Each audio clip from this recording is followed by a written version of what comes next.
వచ్చి అమ్మవారిని దర్శించుకొని ఏర్పాటు పరిస్థితులను వచ్చి ఆ రోజు అమ్మవారిని మొక్కుకొని వర్షాలు బాగా ఇబ్బంది పంట పోయిందని చెప్పి అమ్మవారిని మొక్కుకొని మళ్ళీ ఈరోజు జాతరకు వచ్చే వరకు మొత్తం చెరువుల నిండి ప్రాజెక్టుల నిండి మొత్తం నిండి ఇవాళ రైతులు చాలా సంతోషంగా ఉన్నారు. అమ్మవారి రైతు మొక్కును ఆ కోరిక ఇచ్చినందుకు అమ్మవారికి మరొకసారి ఇవాళ దర్శనం చేసుకొని ఆనందించిన ప్రతి తప్పకుండా ఈసారి కొంత ప్రయత్నం చేసి కానీ సమయం కొంచెం చేయలేకపోయాము.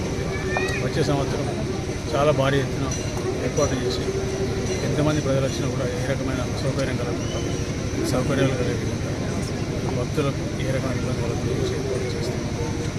ఈసారి కూడా చాలా పట్టు ప్రయత్నం చేస్తాం. అందుకే చెప్పిన వీఐపీ దర్శనం లేదు, టికెట్ లేదు. అందుకే మేము కూడా లైన్లో దర్శనం చేస్తాం. ఆ సంస్కృతి వీఐపీ సంస్కృతి అనేది పిల్లలు తీసేయాల్సిన పరిస్థితి ఖచ్చితంగా తీసేస్తాం. ఏ రకమైన సందేహం దానికి శివరాత్రి నాడే మొదలుపెట్టి ఆ కార్యక్రమం కంటిన్యూ చేస్తాం.